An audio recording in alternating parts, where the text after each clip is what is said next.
Story time audio ബുക്സിലേക്ക് എല്ലാവർക്കും സ്വാഗതം. CV Nirmala എഴുതിയ മറുതീരം തേടി. മുഖത്ത് തണുത്ത ജലഗണങ്ങളുടെ സ്പർശമേറ്റ് മരിയ നെറ്റോ കൺതുറന്നു. പരിചയമില്ലാത്ത ഒരു മധ്യവയസ്കന്റെ മുഖമാണ് ആദ്യം കണ്ടത്. അവർ ഉടൻ പിടഞ്ഞെഴുന്നേറ്റിരുന്നു. ഇരിപ്പുമുറിയിലെ സോഫാക്കം ബെഡിലാണ് താനെന്ന് മരിയ നെറ്റോയ്ക്ക് മനസ്സിലായി. ഞാൻ മുമ്പ് കണ്ടിട്ടുണ്ടോ? മരിയ നെറ്റോ അഷ്ടമൂർത്തിയുടെ നേർക്ക് വിരൽ ചൂണ്ടി. 1-2 തവണ കണ്ടിട്ടുണ്ടായിരിക്കും, പക്ഷേ അതെല്ലാം ആൾക്കൂട്ടത്തിൽ വെച്ചായതുകൊണ്ട് ഓർക്കണമെന്നില്ല, അഷ്ടമൂർത്തി പറഞ്ഞു. അപ്പോഴേക്കും മിന്നുമോളും നയോമിയും കൂടി മുറിക്കുള്ളിൽ നിന്ന് ലിവിംഗ് റൂമിലേക്ക് വന്നു. മരിയ നെറ്റോ അപ്പോഴും നയോമിയെ നോക്കി സ്തംഭിച്ച കണക്കേയിരുന്നു. മോൾക്ക് ടോയ്ലറ്റിൽ പോണെന്ന് പറഞ്ഞു. അതാ ഞാൻ റൂമിലോട്ട് കയറിപ്പോയത്, അഷ്ടമൂർത്തിയോടും മരിയ നെറ്റോയോടുമായി നയോമി പറഞ്ഞു. നടുക്കവും പേടിയൊന്നും വേണ്ട, സിതാര മഹാദേവൻ അല്ല ഇത്, നയോമിയാണ്, സിതാരയുടെ ട്വിൻ സിസ്റ്റർ. അഷ്ടമൂർത്തി നയോമിയെ മരിയ നെറ്റോയ്ക്ക് പരിചയപ്പെടുത്തി. മൈ ഗോഡ്, എനിക്ക് വിശ്വസിക്കാൻ പറ്റുന്നില്ല, മരിയ നെറ്റോ നയോമിയിൽ നിന്ന് കണ്ണെടുക്കാതെ പറഞ്ഞു. എനിക്ക് തീരെ വിശ്വസിക്കാൻ പറ്റുന്നില്ല. ഇവർ എറണാകുളത്താണ് താമസം, കാക്കനാടിന് സമീപം. നയോമി കല്യാണം കഴിച്ചതാണ്, അവളുടെ കുട്ടിയാണിത്, മിന്നുമോൾ. നയോമിയുടെ ഭർത്താവ് ഒരു ആക്സിഡൻറ്റിൽപ്പെട്ട് എണീക്കാൻ പോലും വയ്യാതെ കിടപ്പാണ്. അഷ്ടമൂർത്തി നയോമിയുടെ ഒരു ജീവിത ചിത്രം ചുരുങ്ങിയ വാക്കുകളിൽ വരച്ചു കാട്ടി. ട്വിൻ സിസ്റ്ററാണെന്ന് പറഞ്ഞല്ലോ, ഈ കുട്ടിയുടെ പാസ്റ്റൊക്കെ എന്താണ്? നയോമിയിൽ നിന്ന് കണ്ണെടുക്കാതെ മരിയ നെറ്റോ ചോദിച്ചു.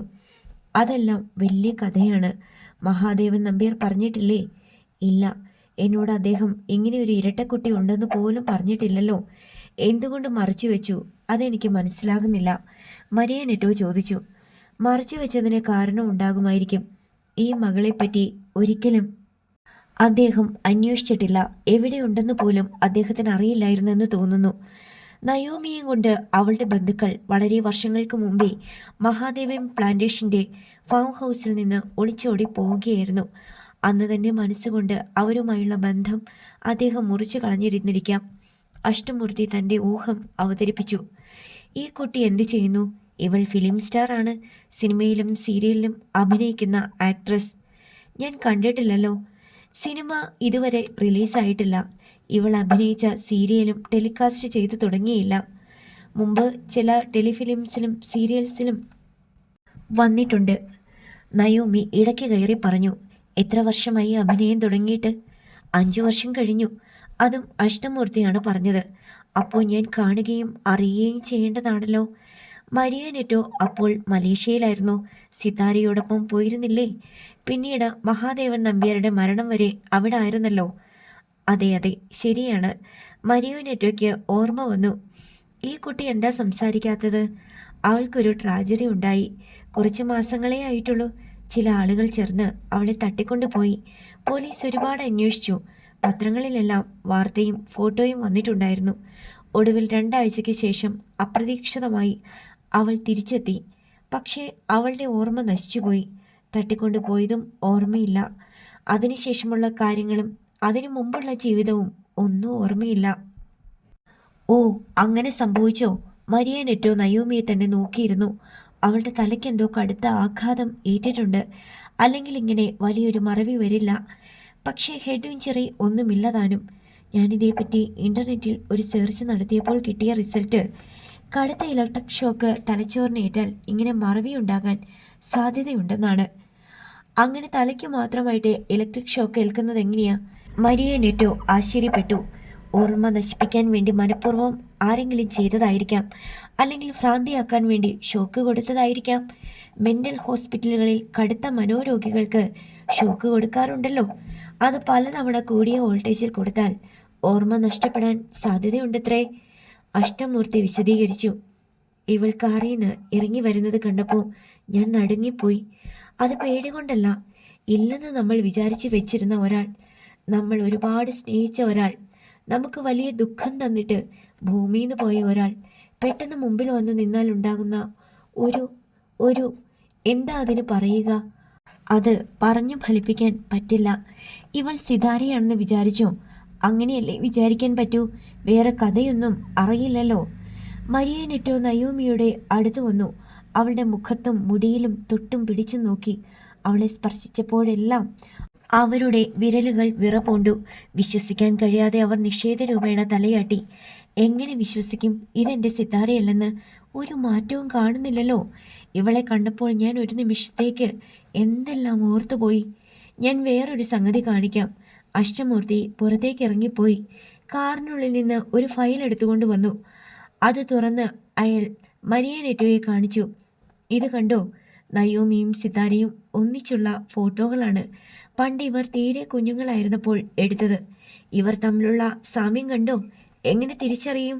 മരിയാനെറ്റോ ആ ഫോട്ടോകൾ നോക്കി. അഷ്ടമൂർത്തി പറയുന്നത് സത്യമാണെന്ന് അവർക്ക് മനസ്സിലായി. തമ്മിൽ ഒരു വ്യത്യാസവുമില്ല. ഒരേ നിറം, ഒരേ രൂപം, ഒരേ വലിപ്പം. താങ്കൾ ആരാണെന്ന് പറഞ്ഞില്ലല്ലോ. ഞാൻ അഷ്ടമൂർത്തി. മഹാദേവൻ നമ്പ്യാരുടെ സൗത്ത് ഇന്ത്യയിലെ കോടതി വ്യവഹാരങ്ങൾ നോക്കി നടത്തിയിരുന്നത് ഞാനാണ്. ചെന്നൈയിലാണ് എൻ്റെ ഓഫീസ്. കൊലാലംപൂരിൽ വന്നിട്ടുണ്ടല്ലേ? പലതവണ. ഞാൻ മിക്കപ്പോഴും സിംഗപ്പൂരിലേക്ക് വരികയായിരുന്നു പതിവ്. നമ്പ്യാർ സർ കോലാലംപൂരിൽ നിന്ന് അങ്ങോട്ട് വരും. സാന്റോസിയിൽ അദ്ദേഹത്തിനൊരു ബംഗ്ലാവ് ഉണ്ടായിരുന്നു. കൊട്ടാരം പോലെ ഒരെണ്ണം. നയോമി എങ്ങനെ കണ്ടെത്തി? വളരെ യാദൃശ്ചികമായിട്ടാണ് ഞാൻ നയോമിയെ പറ്റി അറിയുന്നത്. നമ്പ്യാർ സാറിൻ്റെ മരണശേഷം ഞാൻ ചെങ്കോട്ടയിലുള്ള അദ്ദേഹത്തിൻ്റെ ഫാം ഹൗസിൽ ചെന്നു. അവിടെ ഞാനും നമ്പ്യാർ സാറും പലതവണ സമ്മേളിച്ചിട്ടുണ്ട്.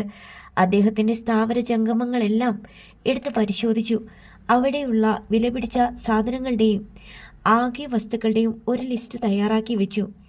ആ തിരച്ചിലിലാണ് എനിക്ക് ഈ ഫോട്ടോഗ്രാഫ്സ് കിട്ടിയത്. ഇത് വെച്ച് ഞാൻ അന്വേഷണം ആരംഭിച്ചു. കുറേ വിവരങ്ങൾ ശേഖരിച്ചു. ആ ഇടയ്ക്കാണ് തട്ടിക്കൊണ്ടു പോകപ്പെട്ട നയോമി തിരിച്ചെത്തി എന്ന വാർത്ത അറിയുന്നത്. അങ്ങനെ ഞാൻ എറണാകുളത്ത് ചെന്ന് നയോമിയുമായി കൂടിക്കാഴ്ച നടത്തി. ഇല്ല, ഞാൻ ഇവളെ തേടിപ്പിടിച്ച് പറഞ്ഞ് മനസ്സിലാക്കുകയായിരുന്നു. ഇവളുടെ അച്ഛൻ മഹാദേവൻ നമ്പ്യാർ ആയിരുന്നെന്ന് പോലും ഇവൾക്കറിയില്ലായിരുന്നു. അതൊക്കെ പറഞ്ഞുകൊടുത്ത് വിശ്വസിപ്പിക്കാൻ ഞാൻ പെട്ട പാട് എനിക്കേ അറിയൂ. അപ്പോൾ ഇവൾ സ്വന്തം അച്ഛനെ കണ്ടിട്ടേയില്ല? ഇല്ലെന്ന്. വേറൊരാളാണ് ഇവളുടെ അച്ഛനെന്ന ഇവൾ വിശ്വസിച്ചുകൊണ്ടിരുന്നത്. കഷ്ടം, അല്ലാതെ എന്തു പറയാൻ. സ്വന്തം കൂടപ്പിറപ്പിനെയും ഇവൾക്ക് കാണാൻ കഴിഞ്ഞില്ലല്ലോ. ഇല്ല, അഷ്ടമൂർത്തി പറഞ്ഞു. ഓരോരോ മനുഷ്യബന്ധങ്ങൾ.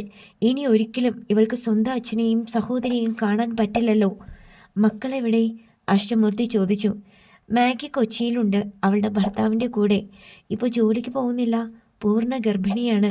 ഡേറ്റ് അടുത്തു വരുന്നു. ജിൻസൺ? എല്ലാവരെയും അറിയാമല്ലേ? അറിയില്ലായിരുന്നു, പഠിച്ചു വരികയാ. ജിൻസൺ ആ ഷോക്കിൽ നിന്ന് ഇതുവരെയും സർവൈവ് ചെയ്തിട്ടില്ല. അവനെന്നല്ല, ഞങ്ങൾ ആരും. സിതാരയായിരുന്നു അവൻ്റെ ജീവനും സമ്പത്തും ലോകവും എല്ലാം. അവളെ നഷ്ടപ്പെട്ടതോടെ ഇനിയൊരു ജീവിതം ഇല്ലാത്ത പോലെയാ അവൻ. ഇവിടെ ഇല്ലേ? ഇല്ല, മാഗിയുടെ കൂടെയാ. ഇവിടെയാണെങ്കിൽ എപ്പോഴും മുറിക്കകത്ത് അടച്ചിരിക്കും. പുറത്തിറങ്ങിയാൽ അവൻ കാണുന്ന കാഴ്ചകളെല്ലാം സിതാരയെ ഓർമ്മിപ്പിക്കുന്നതാ. അവൾ പഠിച്ച സ്കൂൾ, അവൾ നടന്നുപോയ വഴികൾ, അവനെയും കൂട്ടി സാധനങ്ങൾ വാങ്ങാൻ പോകുമായിരുന്ന കടകൾ, ഒന്നും അവന് കാണാൻ വയ്യ. കൊച്ചിയിലാകുമ്പോൾ അതൊന്നും ഇല്ലല്ലോ. അവർ തമ്മിൽ അത്രയ്ക്കൊരു സ്നേഹബന്ധം ഉണ്ടായിരുന്നു അല്ലേ? മഹാദേവൻ നമ്പ്യാർ സിതാരയെ ഇവിടെ കൊണ്ടുവന്ന അന്ന് മുതൽ അവൻ കാണുന്നതല്ലേ? അവനല്ലേ അവളെ എടുത്തുകൊണ്ട് നടന്നത്? അവനല്ലേ അവൾക്ക് പേരിട്ടത്? മരിയാനെറ്റോ പറഞ്ഞു. നയോമി മിന്നുമോളെയും കൂട്ടി മുറ്റത്തേക്ക് ഇറങ്ങാൻ ഭാവിച്ചു. കുട്ടിക്ക് ഇതൊക്കെ കേട്ടിട്ട് ബോറടിക്കുന്നുണ്ടാവോ? ഇല്ലേ? സ്വന്തം സഹോദരിയെ പറ്റിയാ ഞങ്ങൾ ഈ പറയുന്നത്. എനിക്ക് മനസ്സിലായി. കേട്ടു നിൽക്കാൻ കുറച്ച് വിഷമമുണ്ട്. നയോമി മിന്നുമോളുടെ കൈ പിടിച്ച് മുറ്റത്തേക്ക് ഇറങ്ങിപ്പോയി. ഞാനൊരു ചായ പോലും തന്നില്ല, സോറി. മറിയാനെറ്റോ എഴുന്നേറ്റ് കിച്ചണിലേക്ക് നീങ്ങി. അഷ്ടമൂർത്തി ഊണുമുറി വരെ കൂടെ ചെന്നു. അപ്പോൾ ഇവിടെ തനിച്ചാണോ? ഒരു സെർവൻ്റ് വരും, ജോലി തീർത്തിട്ട് പോകും. ഇന്ന് സൺഡേ ആയതുകൊണ്ട് അവൾ വന്നേയില്ല. ഭക്ഷണമൊക്കെ? ഞാൻ തനിച്ചല്ലേ, ഒരാൾക്ക് എത്ര ഭക്ഷണം വേണം? ഒരു വെളുത്ത പൂച്ച എവിടെ നിന്നോ പാഞ്ഞെത്തി. അത് മരിയാനെറ്റോയുടെ കാലിൽ ഉരുമ്മിക്കൊണ്ട് പരാതി പറഞ്ഞു കരഞ്ഞു. തനിച്ചല്ല കേട്ടോ, ഇവളുമുണ്ട്. മരിയാനെറ്റോ പുഞ്ചിരിച്ചു. മിന്നുമോൾ മുറ്റത്ത് ചിതറിക്കിടന്ന മഞ്ഞയും ചുവപ്പും വാഗപ്പൂക്കൾ പെറുക്കിക്കൊണ്ട് അങ്ങിങ്ങ് നടന്നു. നയോമി മതിലിനരികിൽ പോയി നിന്നു. ചുറ്റുപാടും നോക്കി. ഒരു കാർ ഗേറ്റിൽ വന്ന് ഹോണടിച്ചപ്പോൾ അവൾ തിരിഞ്ഞു നോക്കി. സുമുഖനായ ഒരു യുവാവ് കാറിൽ നിന്ന് ഇറങ്ങി വേഗം വന്ന് അവളുടെ നേർക്ക് കൈ നീട്ടി. ഹായ് സിതാര, നീ എപ്പോൾ വന്നു? എങ്ങനെ വന്നു? ഒന്നും പറഞ്ഞില്ലല്ലോ. ജിൻസൺ എവിടെ? ഞാൻ സിതാരയല്ല. അവളുടെ മറുപടി കേട്ട് അയാൾ സ്തബ്ധനായി. സിതാരയ്ക്ക് തന്നെ മനസ്സിലാകാത്തത് അവനെ അന്താളിപ്പിച്ചു. ഞാൻ ഡോൺ സി മാളിയക്കൽ. അവൻ സ്വയം പരിചയപ്പെടുത്തി. ഞാൻ സിതാരയല്ലെന്ന് പറഞ്ഞല്ലോ. എൻ്റെ പേര് നയോമി. നീ കോലാലംപൂരിൽ ചെന്ന് പേരും മാറ്റിയോ? പക്ഷെ നിന്റെ പാസ്പോർട്ടിലെ പേര് മാറ്റാൻ പറ്റില്ലല്ലോ. നിങ്ങൾ ഉദ്ദേശിക്കുന്ന ആളല്ല ഞാൻ. എടി, മനുഷ്യനെ വട്ടാക്കരുത് വെറുതെ. +1-നും +2-നും നമ്മൾ ഒന്നിച്ചായിരുന്നു. 2 വർഷം നിന്റെ പുറകെ നടന്ന് ലൈൻ അടിച്ചവനാ ഞാൻ. നീ സമ്മതിച്ചിരുന്നെങ്കിൽ ഇപ്പോൾ നീ എൻ്റെ വൈഫാ. പേരെന്താണെന്നാ പറഞ്ഞത്? കൂടുതൽ ആളാവല്ലേ. മലേഷ്യ എന്ന് പറയുന്നത് മറവി രാജ്യമൊന്നുമല്ലല്ലോ. അതോ നിനക്ക് ഡിമെൻഷ്യ പിടിച്ചോ? അതോ ഉണ്ട്, നയോമി പറഞ്ഞു. അവനുണ്ടല്ലോ ജിൻസൺ, നീ ഓർക്കുന്നുണ്ടോ? നിന്റെ പുറകെ നടന്നതിന് അവൻ എന്നെ നടു റോഡിൽ പിടിച്ചു നിർത്തി. ഇനി നിന്നെ ശല്യപ്പെടുത്തിയെന്നറിഞ്ഞാൽ നിന്റെ മൂക്കിടിച്ച് പരത്തുമെന്ന് പറഞ്ഞ് ബോക്സിംഗ് സ്റ്റൈലിൽ ഒരു വിരട്ട് വിരട്ടി. എവിടെയാ? മരിയ നെറ്റോയുടെ ശബ്ദം കേട്ട് രണ്ടുപേരും തിരിഞ്ഞു നോക്കി. കയ്യിൽ 2 ചായക്കപ്പുകളും പിടിച്ച് വരാന്തയിൽ മരിയ നെറ്റോ. ഞാൻ ചായ എടുത്തു, ഇങ്ങോട്ട് വാ. ഇപ്പോൾ വേണമെങ്കിൽ നിന്നെയും അവനെയും പിടിച്ചിടിക്കാനുള്ള ലൈസൻസ് എനിക്കുണ്ട്. ഞാൻ പോലീസിൽ കയറി. ഇപ്പോൾ crime branch CI Don C Maliyekkal പറഞ്ഞു. സോറി, നയോമി പറഞ്ഞു. അവൾ വരാന്തയുടെ നേർക്ക് തിരിഞ്ഞു നടന്നു. മുറ്റത്ത് അപരിചിതൻ നിൽക്കുന്നതിനാൽ മിന്നും മോളും അവളുടെ പുറകെ പോയി. ഏതാനും നിമിഷം അമ്പരന്ന് നിന്നിട്ട് ഡോൺ സി മാളിയേക്കൽ മരിയ നെറ്റോയുടെ അടുത്തേക്ക് ചെന്നു. മമ്മി, ഇവളെന്നെ ഓർക്കുന്നേയില്ല. ഇതെന്തു പറ്റി? നീ ഈ ചായ കുടിക്ക് ഡോൺ. കയ്യിലിരുന്ന ഒരു കപ്പ് ചായ മരിയ നെറ്റോ ഡോണിന് കൊടുത്തു. അടുത്ത കപ്പ് നയോമിക്കും. ആകെ കൺഫ്യൂഷനായി അല്ലേ? മരിയ നെറ്റോ അവനോട് ചോദിച്ചു. ഡോൺ ചായക്കപ്പ് കയ്യിൽ വാങ്ങിച്ചുകൊണ്ട് വീണ്ടും വീണ്ടും നയോമിയെ നോക്കി. ഇവൾ വേറൊരാളാണെന്ന് പറഞ്ഞാൽ നീ വിശ്വസിക്കുമോ? ഇല്ലല്ലോ, ഒരിക്കലുമില്ല. ഇവൾ വേറൊരാളാണെന്നോ? ഡോൺ അവളെ അടിമുടി നോക്കിയിട്ട് ചിരിച്ചു. ഇതെന്താ കടങ്കഥയാണോ? എന്നാൽ ഇവൾ വേറൊരാളാണ്. എന്ന് വെച്ചാൽ വേറൊരു പേഴ്സണാലിറ്റി. മനസ്സിലായോ? കഴിഞ്ഞ കാലമൊന്നും ഇവൾക്ക് ആരെയും ഓർമ്മയില്ല. എന്നെപ്പോലും തിരിച്ചറിഞ്ഞിട്ടില്ല. ഇപ്പോഴും ഇവൾക്കറിയില്ല ഞാൻ ആരാണെന്ന്. ഡോണിൻ്റെ കയ്യിലിരുന്ന ചായക്കപ്പ് താനേ ചെരിഞ്ഞ് അതിൽ നിന്നും ചായ അയാളുടെ ജീൻസിലേക്കും കാൽ ചുവട്ടിലേക്കും വീണു. മമ്മി എന്താ പറയുന്നേ? എനിക്ക് മനസ്സിലാകുന്നില്ല. ഞാൻ വെറുതെ തമാശയ്ക്ക് ചോദിച്ചതാ ഇവളോട്. നിനക്ക് ഡിമെൻഷ്യ ആണോന്ന്. ആണെന്ന് അവൾ സമ്മതിച്ചു. അത് ശരിയാണ്. ഇവളെ ഒരിക്കൽ കുറേ ആക്രമികൾ ചേർന്ന് തട്ടിക്കൊണ്ടുപോയി. 2 ആഴ്ചയ്ക്ക് ശേഷം തിരിച്ചു കിട്ടി. അപ്പോൾ മുതൽ ഇങ്ങനെയാണ്. കഴിഞ്ഞതൊന്നും ഓർമ്മയില്ല. അങ്ങനെയല്ലേ മോളെ? മരിയ നെറ്റോ ഒടുവിൽ നയോമിയോട് ചോദിച്ചു. അതല്ലേ ശരി? അതെ, നയോമി പറഞ്ഞു. ഡോൺ, ഇങ്ങോട്ട് കയറിയിരിക്കെ, മരിയ നെറ്റോ ക്ഷണിച്ചു. ഇരിക്കുന്നില്ല. സിതാര മുറ്റത്ത് നിൽക്കുന്നത് കണ്ടിട്ടാണ് ഞാൻ കാർ നിർത്തിയത്. എത്ര കാലമായി ഞങ്ങൾ തമ്മിൽ കണ്ടിട്ട്? കോലാലംപൂരിലേക്ക് പോയ ശേഷം 1-2 തവണ മാത്രമല്ലേ വന്നിട്ടുള്ളൂ. ആരും മിണ്ടുന്നില്ല. ഡോണിന് എന്തെല്ലാമോ സംശയങ്ങൾ തോന്നി. ഈ കുട്ടി ഏതാണ്? അയാൾ തിരക്കി. എൻ്റെ മോളാണ്, നയോമി പറഞ്ഞു. ഡോൺ സി മാളിയേക്കൽ വീണ്ടും കുഴപ്പത്തിലായി. അതിന് നിന്റെ കല്യാണം കഴിഞ്ഞോ? ഞാൻ അറിയാതെ? ഈ നാട്ടുകാരറിയാതെ? മരിയ മമ്മിയും ജിൻസണും അറിയാതെ? സ്വയം വിഡ്ഢിയായതുപോലെ ഡോൺ ഒന്ന് ചിരിച്ചു. മരിയ നെറ്റോ നയോമിയുടെ രക്ഷയ്ക്കെത്തി. മോളെ പോലെ വളർത്തുകയാ. ദത്തെടുത്ത കുട്ടിയാണ്. ഓ, ഞാൻ എന്തൊക്കെയോ വിചാരിച്ചു പോയി. ഇവരിപ്പോൾ വന്നതേയുള്ളൂ. ഓക്കെ, നമുക്ക് പിന്നീട് കാണാം. സിതാര, നിന്റെ മെമ്മറിയൊക്കെ തിരിച്ചെടുക്കാൻ പറ്റുമെന്നാ എൻ്റെ വിശ്വാസം. അത്രമാത്രം ഓർമ്മകൾ നീ ഇവിടെ അവശേഷിപ്പിച്ചിട്ടുണ്ട്. ചായക്കപ്പ് തിരിച്ചേൽപ്പിച്ച് എല്ലാവരോടും ബൈ പറഞ്ഞ് മിന്നുമോളുടെ തലയിൽ ഒന്ന് ചികഞ്ഞ് ഡോൺ സി മാളിയേക്കൽ ഗേറ്റിനരികെ കിടന്ന കാറിന് നേർക്ക് നടന്നുപോയി. കാർ പിന്നോട്ടെടുത്ത് ഓടിച്ചു പോയി കഴിഞ്ഞപ്പോൾ അഷ്ടമൂർത്തി മരിയ നെറ്റോയോട് ചോദിച്ചു. അയാളെന്താ അങ്ങനെ പെരുമാറിയത്? സിതാര ജീവിച്ചിരിപ്പുണ്ടെന്നാണോ ഇപ്പോഴും അവരൊക്കെ ധരിച്ചു വെച്ചിരിക്കുന്നത്? അതെ, മരിയ നെറ്റോ പറഞ്ഞു. അവൾക്ക് എന്താണ് സംഭവിച്ചതെന്ന് ഇതുവരെ ഇവിടുള്ള ആരും തന്നെ അറിഞ്ഞിട്ടില്ല. നിങ്ങൾ ആരോടും പറഞ്ഞിട്ടില്ലായിരിക്കും അല്ലേ? അഷ്ടമൂർത്തി ചോദിച്ചു. ഇല്ല. അവൾ മരിച്ചു പോയെന്ന് പറയുന്നതും കേൾക്കുന്നതും ജിൻസന് വലിയ സങ്കടമായിരുന്നു. ഞാനൊരു സത്യം പറയാമല്ലോ, അവൻ്റെ മനസ്സിൽ ഇപ്പോഴും അവളുടെ മരണം അംഗീകരിക്കാൻ തയ്യാറായിട്ടില്ല. അവൾ എവിടെയോ ജീവിച്ചിരിപ്പുണ്ടെന്ന് തന്നെയാണ് മിക്കപ്പോഴും അവൻ്റെ വിശ്വാസം. കടലിൽ കാണാതായ ആളെപ്പറ്റി ഒരു പ്രതീക്ഷയില്ലേ? എന്നെങ്കിലും തിരിച്ചു വരും. ഏതെങ്കിലും കരയിൽ ചെന്ന് കയറിയിട്ടുണ്ടാകും. അല്ലെങ്കിൽ ഏതെങ്കിലും കപ്പലോ ബോട്ടോ കണ്ടെത്തി രക്ഷിച്ചിട്ടുണ്ടാകും. അതുപോലെയാ അവൻ സിതാരയെപ്പറ്റി ചിന്തിക്കുന്നത്. നിങ്ങൾ ഇവിടെയുള്ളവരോട് സത്യം പറയേണ്ടതല്ലേ? അഷ്ടമൂർത്തി ചോദിച്ചു. അവൾ ജീവിച്ചിരിപ്പുണ്ടെന്ന് അവരൊക്കെ വിചാരിച്ചോട്ടെ. അവൾ ഇല്ലെന്ന് പറഞ്ഞ ഒരുപാട് ചോദ്യങ്ങൾക്ക് നമ്മൾ ഉത്തരം പറയേണ്ടി വരും. ഒരാളിൻ്റെ അല്ല, അനേകം പേരുടെ. മരിയ നെറ്റോ പറഞ്ഞു. ഞാൻ നയോമിയെ കൂട്ടിക്കൊണ്ടു വന്നതിന് പല കാരണങ്ങളുണ്ട്. അതിലൊന്നാണ് നിങ്ങളെയും ഈ സ്ഥലത്തെയും അവൾക്ക് പരിചയപ്പെടുത്തി കൊടുക്കുക എന്നുള്ളത്. അഷ്ടമൂർത്തി വിശദീകരിച്ചു. നയോമി ചായ കുടിച്ച കപ്പ് വരാന്തയിൽ കണ്ട മേശമേൽ വെച്ചു. മോൾക്ക് ചായ കൊടുത്തില്ലല്ലോ, അതാണ് ഞാൻ ഡോണിന് കൊടുത്തത്. മരിയ നെറ്റോ മനസ്താപത്തോടെ പറഞ്ഞു. എന്നിട്ട് അവർ അടുക്കളയിലേക്ക് നീങ്ങി. അഷ്ടമൂർത്തി നയോമിയെ നോക്കി. വളരെ വിചിത്രം, അവൾ പറഞ്ഞു. എന്തെങ്കിലും ദുരൂഹത തോന്നിയോ? എനിക്കെല്ലാം ദുരൂഹത തന്നെയാ, നയോമി പറഞ്ഞു. വാ, ഊണുമുറിയിലേക്ക് ചെല്ലാം. അവരോട് കുറേ സംസാരിക്കുമ്പോൾ ഒരു വെളിച്ചം കിട്ടും. അവർ ഊണുമുറിയിൽ ചെന്നപ്പോഴേക്കും മരിയ നെറ്റോ മിന്നുമോൾക്ക് ചായ തയ്യാറാക്കി കഴിഞ്ഞു. നയോമി അത് അവൾക്ക് കൊടുത്തു. മരിയ നെറ്റോയുടെ നോട്ടം എല്ലായ്പ്പോഴും നയോമിയുടെ മുഖത്ത് തന്നെയായിരുന്നു. ഒരു വ്യത്യാസവുമില്ല. ഒരു മുടിനാരിന് പോലും മാറ്റമില്ല. സിതാര തന്നെയായത്. അവളില്ലെന്ന് പറഞ്ഞാൽ ആര് വിശ്വസിക്കും? മരിയ ആരോടൊന്നില്ലാതെ പറഞ്ഞു. സിതാര ജീവനോടുണ്ടെന്നാണ് ഇവിടെയുള്ളവർ കരുതുന്നതെങ്കിൽ പ്രശ്നമാകുമല്ലോ. നയോമിയെ വെളിയിലിറക്കാൻ പറ്റില്ല. കാണുന്നവരെല്ലാം ഇവൾ സിതാരയാണെന്ന് വിചാരിച്ച് അടുത്തു കൂടുമല്ലോ. അത് ശരിയാ, അവരോട് നിഷേധിച്ചാലും അവർ വിശ്വസിക്കില്ല. പക്ഷെ ഞങ്ങൾക്ക് പുറത്തിറങ്ങിയേ പറ്റൂ. എസ്റ്റേറ്റിലും ഓഫീസിലും ഫാക്ടറിയിലും പോകണം. അവിടെ ഒന്നും പോയിട്ടൊരു കാര്യവുമില്ല. എല്ലാം അടച്ചുപൂട്ടി. നമ്പ്യാർ സാറിൻ്റെ മരണത്തോടെ നാഥനില്ല കളരി പോലെയായി. നമ്പ്യാർ സാറിൻ്റെ സ്വത്തിന് അവകാശികളെന്ന് പറഞ്ഞ് കുറേ പേർ രംഗത്ത് വന്നിട്ടുണ്ട്. ബന്ധുക്കളാണത്രേ. കാലടിയിലോ മറ്റോ നമ്പ്യാർ സാറിൻ്റെ ചില ബന്ധുക്കളുണ്ട്. ഞാൻ അവരുടെ എല്ലാം ലിസ്റ്റ് കളക്ട് ചെയ്തുകൊണ്ടിരിക്കുകയാണ്. നിങ്ങൾക്ക് എന്നെ സഹായിക്കാൻ പറ്റും, അഷ്ടമൂർത്തി പറഞ്ഞു. എനിക്കറിവുള്ളിടത്തോളം വിവരങ്ങൾ ഞാൻ തരാം. ഇവിടെ ചില്ലുപാറ എസ്റ്റേറ്റിൽ തൊഴിലാളികൾ കുറേ തോട്ടം കയ്യേറിയിട്ടുണ്ട്. 1-2 ഏക്കർ ഭൂമി വീതം അവർ കൈവശപ്പെടുത്തി വെച്ചിരിക്കുക. പോലീസിൽ പരാതി കൊടുത്തിട്ട് അവരിടപെടുന്നില്ല. രാഷ്ട്രീയക്കാരുടെ കള്ളക്കളി അതിന് പുറകിലുണ്ട്. പിന്നെ ചോദിക്കാനും പറയാനും ആരുമില്ലല്ലോ. തൊഴിലാളികൾ കൈവശപ്പെടുത്തിയ തോട്ടം തിരിച്ചെടുക്കാൻ പറ്റുമല്ലോ.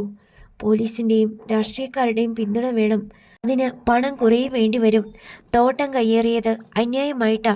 റബ്ബറിന് വിലയില്ലാത്തതുകൊണ്ട് ടാപ്പിംഗ് നിർത്തി. ഫാക്ടറിയും ഓഫീസും അടച്ചു പൂട്ടേണ്ടി വന്നു. അത് മാനേജ്മെൻറ്റിൻ്റെ കുറ്റം കൊണ്ടല്ല. ഫാക്ടറിയും തോട്ടവും പ്രവർത്തിക്കണമെങ്കിൽ ഓരോ മാസവും ലക്ഷക്കണക്കിന് നഷ്ടം സഹിക്കണമായിരുന്നു. അതിൻ്റെ പേരിൽ തോട്ടം കയ്യേറിയത് നിയമവിരുദ്ധമായിട്ടാ, മരിയ നെറ്റോ പറഞ്ഞു. ചോദിക്കാനും പറയാനും ആളില്ല എന്ന് കരുതണ്ട. നയോമിയുണ്ട്. ഇവളാണ് നമ്പ്യാർ സാറിൻ്റെ ഇന്ത്യയിലുള്ള സ്വത്തുക്കൾക്ക് അവകാശി. അതെല്ലാം സ്ഥാപിച്ചെടുക്കണം. നിയമപരമായിട്ടുള്ള എല്ലാ നീക്കങ്ങൾക്കും ഞാനുണ്ട്. നയോമി എൻ്റെ മുമ്പിൽ നിന്നാൽ മതി. പക്ഷേ എനിക്ക് ഭയമുണ്ട്, മരിയ നെറ്റോ പറഞ്ഞു. നമ്പ്യാർ സാറിൻ്റെ മരണത്തിന് പിന്നിൽ പ്രവർത്തിച്ച അതേ കറുത്ത ശക്തി തന്നെയാ സിതാരയെയും ഇല്ലാതാക്കിയത്. അവർ നയോമിയുടെ നേർക്കും തിരിഞ്ഞേക്കാം. ആദ്യം ചെയ്യേണ്ടത് നയോമി മഹാദേവൻ നമ്പ്യാരുടെ മകളാണെന്നുള്ളത് സ്ഥാപിച്ചെടുക്കുക. അതിനുശേഷം അന്യാധീനപ്പെട്ട വസ്തുവകകൾ തിരിച്ചു പിടിക്കുക. പിന്നെ നമ്പ്യാർ സാറിനെയും സിതാരയെയും ഇല്ലാതാക്കാൻ ഗൂഢാലോചന നടത്തിയവരെ പിടികൂടി നിയമത്തിൻ്റെ മുമ്പിൽ എത്തിക്കുക.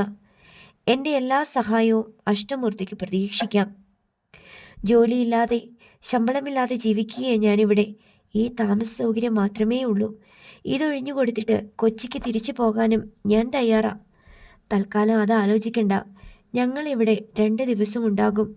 ഫാക്ടറിയും തോട്ടവും ഒക്കെ കാണണം. ആദ്യം ഇവളെ ബോധ്യപ്പെടുത്തണം ഇതിൻ്റെ എല്ലാം ഉടമ ഇവളാണെന്ന്.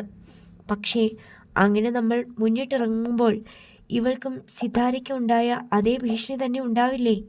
നമ്പ്യാർ സാറിനെയും സിതാരയും ഇല്ലാതാക്കിയവർ ഇവൾക്ക് നേരെയും തിരിയുമല്ലോ. മരിയ നെറ്റോ സംശയം പ്രകടിപ്പിച്ചു. ഇപ്പോൾ എന്തായാലും നയോമി അവരുടെ കാഴ്ചപ്പാടിലില്ല. കാരണം നയോമിയെ പറ്റിയും മഹാദേവൻ നമ്പ്യാരും നയോമിയും തമ്മിലുള്ള ബന്ധത്തെപ്പറ്റിയും ശത്രുക്കൾക്ക് അറിയില്ല. അവരെ സംബന്ധിച്ചിടത്തോളം മഹാദേവൻ നമ്പ്യാർക്ക് ഇന്ത്യയിലുണ്ടായിരുന്ന വേരുകളെല്ലാം അവർ പിഴുതെടുത്ത് കളഞ്ഞു, അഷ്ടമൂർത്തി പറഞ്ഞു.